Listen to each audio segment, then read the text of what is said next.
Weather with Chief Meteorologist Cameron Hopman.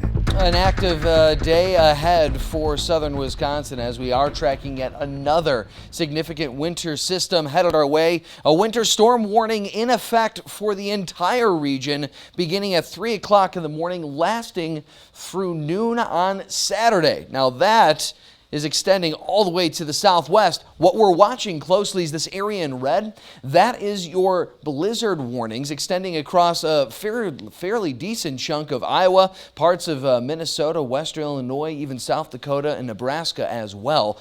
We could see some of that extended further off to the northeast, considering conditions may be quite blizzard-like for parts of southern Wisconsin at times over the next 24 to about 36 hours.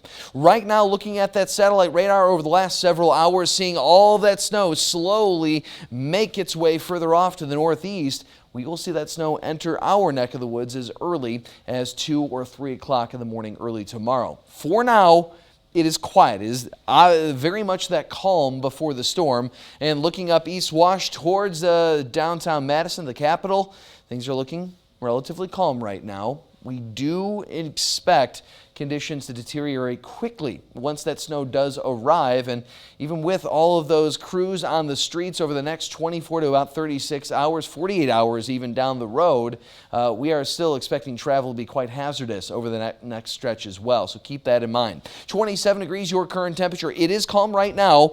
Not much activity currently. But fast forwarding on our future track a couple of hours, by the time midnight to 2 o'clock rolls around, that's when we see the first of those far southern and southwestern communities see that snowfall settle in. From there, it's going to become a bit more widespread, eventually shift northward, and by the time 6 o'clock rolls around, we are looking at a widespread winter weather event, our second of the week. It's almost hard to believe that we had a major one on Monday, Tuesday, and early Wednesday morning. This one arriving Friday morning, lasting well into our Saturday. Now, if you do absolutely 100% have to hit the roads tomorrow morning, the earlier the better. That being said, things again deteriorating fairly quickly. You can see the reds by 7 and 8 o'clock indicating it's not necessarily a great time to travel, and that most certainly can be said by the time an evening commute would get underway.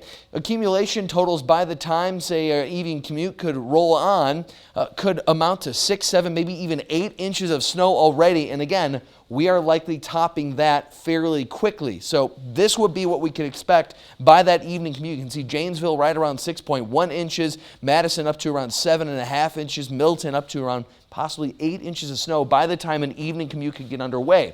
Worse yet, check out our wind speeds. Projected wind speeds or wind gusts up around 40, possibly 45 miles per hour at times. Madison about 36, Lone Rock 41 mile per hour wind gusts expected. And that is just midday to late afternoon tomorrow because the snow continues on from there. Your future track showing more of that snowfall coming down, rolling through our Saturday. I laid a ton of information down for you. Let's break it down. Basics, what you need to know. That light snow gets started, again, about 2, 3 o'clock in the morning. It lasts through Saturday afternoon. The heaviest of that snow likely 4 o'clock to about midnight Friday night and early Saturday. We are talking whiteout conditions around that time with wind gusts as high as 45, possibly 50 miles per hour.